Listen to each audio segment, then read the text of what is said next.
Big Boss Malayalam season 6-ൽ 19 മത്സരാർത്ഥികൾ വീടിനുള്ളിലേക്ക് കയറിയിട്ടുണ്ട്. അവരെ നമുക്ക് ഓരോരുത്തരായി പരിചയപ്പെടാം.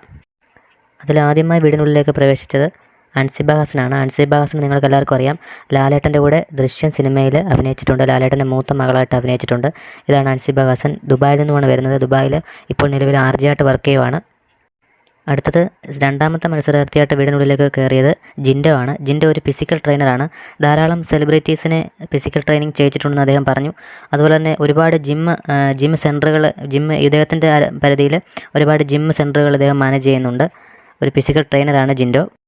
അടുത്ത കണ്ടസ്റ്റൻസ് ആണ് മൂന്നാമത്തെ യമുന റാണി. യമുന റാണി സിനിമ സീരിയൽ ആക്ട്രസ്സാണ്. ജ്വാലയായി, ചന്ദനമഴ എന്ന സീരിയലിൽ ഒരു ശ്രദ്ധേയമായ കഥാപാത്രം ചെയ്ത വ്യക്തിയാണ്. അടുത്തത് വീടിനുള്ളിലേക്ക് കയറിയത് ഋഷിയാണ്. ഋഷി എന്ന് പറഞ്ഞാൽ ഒരുപക്ഷെ നിങ്ങൾക്കറിയില്ലെങ്കിലും ഉപ്പും മുളകും എന്ന ഫ്ലവേഴ്സിലെ പരമ്പരയിലെ മുടിയൻ എന്ന ആളിനെ നിങ്ങൾക്ക് എല്ലാവർക്കും അറിയാം. ഋഷി എന്ന് പറഞ്ഞാൽ അദ്ദേഹത്തിൻ്റെ ഒഫീഷ്യൽ നെയിമാണ്. മുടിയനാണെന്ന് പറഞ്ഞാൽ അദ്ദേഹം അറിയപ്പെടുന്നത്. മുടിയനാണ് അടുത്ത കണ്ടസ്റ്റൻറ്റ്. അടുത്തത് ജാസ്മിൻ ജാഫറാണ്. കൊല്ലത്തുകാരിയാണ്, വ്ളോഗറാണ്, യൂട്യൂബറാണ്. ബ്യൂട്ടി ടിപ്സും കാര്യങ്ങളൊക്കെയാണ് വീഡിയോ ചെയ്യുന്നത് യൂട്യൂബിൽ. അപ്പോൾ 1 മില്യത്തിന് മുകളിൽ ഫോളോവേഴ്സ് ഉള്ള ഒരു ആളാണ് ജാസ്മിൻ ജാഫർ. അടുത്തത് സിജോ ആണ്. സിജോ ടോക്സ് എന്ന് പറഞ്ഞ യൂട്യൂബ് ചാനലിൻ്റെ ആളാണ്, യൂട്യൂബറാണ്. അദ്ദേഹം ലോക്ക്ഡൗണിന് മുന്നേ വരെ വളരെ കഷ്ടതയിലൂടെ കടന്നു പോകും. അതിനുശേഷമാണ് നല്ല രീതിയിൽ യൂട്യൂബ് വ്ളോഗും കാര്യങ്ങളൊക്കെ ചെയ്ത് ഇങ്ങനെ മെച്ചപ്പെട്ട് വന്നിട്ടുള്ളതെന്ന് അദ്ദേഹം പറഞ്ഞത്. അടുത്തത് ശ്രീതു കൃഷ്ണ. ഏഷ്യാനെറ്റിലെ സീരിയൽ ആർട്ടിസ്റ്റാണ്. ഏഷ്യാനെറ്റിലെ അമ്മ അറിയാതെ എന്ന സീരിയൽ അലീന എന്ന കഥാപാത്രം ചെയ്ത ശ്രീതു കൃഷ്ണ. അടുത്തത് ട്രാൻസ്ജെൻഡറായ ജാൻമോണി ദാസാണ്. പ്രശസ്തയായ സെലിബ്രിറ്റി മേക്കപ്പ് ആർട്ടിസ്റ്റാണ്. അടുത്തത് രതീഷാണ്. മിമിക്രി കലാകാരനാണ്, തൃശ്ശൂർക്കാരനാണ്. അത്യാവശ്യം പാട്ട് പാടാനും ഡാൻസിനൊക്കെ കഴിവുള്ള ഒരു വ്യക്തി തന്നെയാണ്. അടുത്തത് ശ്രീരേഖയാണ്. ഒരു സൈക്കോളജിസ്റ്റാണ്. ചേർത്തലയാണ് സ്വദേശം, പക്ഷേ ഇപ്പോൾ തൃശ്ശൂർ കൊരട്ടിയിലാണ് താമസം. അടുത്തത് അസീർ റോക്കിയാണ്. ട്രിവാൻഡ്രംകാരനാണ്. ഒരു ടാറ്റു ആർട്ടിസ്റ്റാണ്, ഒരു റൈഡറാണ്. അതുപോലെ ഷൂട്ടിംഗ് ഗെയിമും കാര്യങ്ങളൊക്കെ ചെയ്യുന്നയാളാണ്.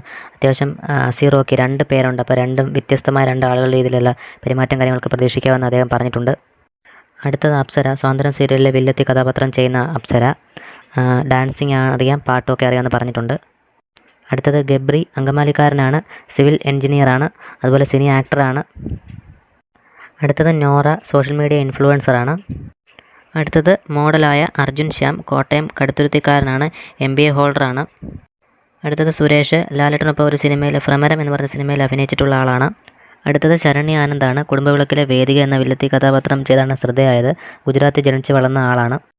അടുത്തത് നിഷാനയും റംസിൻ ഭായിയും. പ്രേക്ഷകരുടെ ഇടയിൽ നിന്നും കോമണറായിട്ട് തിരഞ്ഞെടുക്കപ്പെട്ട 2 പേരാണ് ഇവർ 2 പേരും. ഇത്രയും 19 പേരാണ് ഇപ്പോൾ ഹൗസിനുള്ളിലൊക്കെ കയറിയത്. ഇനിയും ഈ ഒരു പറഞ്ഞ ഇത്രയും പേരുടെ പെർഫോമൻസ് നമുക്ക് വരും ദിവസങ്ങളിൽ വിലയിരുത്താനായിട്ട് സാധിക്കുന്നതാണ്. ഏതായാലും ബിഗ് ബോസിലെ കൂടുതൽ അപ്ഡേറ്റിനായി ചാനൽ സബ്സ്ക്രൈബ് ചെയ്ത് വെക്കാൻ മറക്കണ്ട.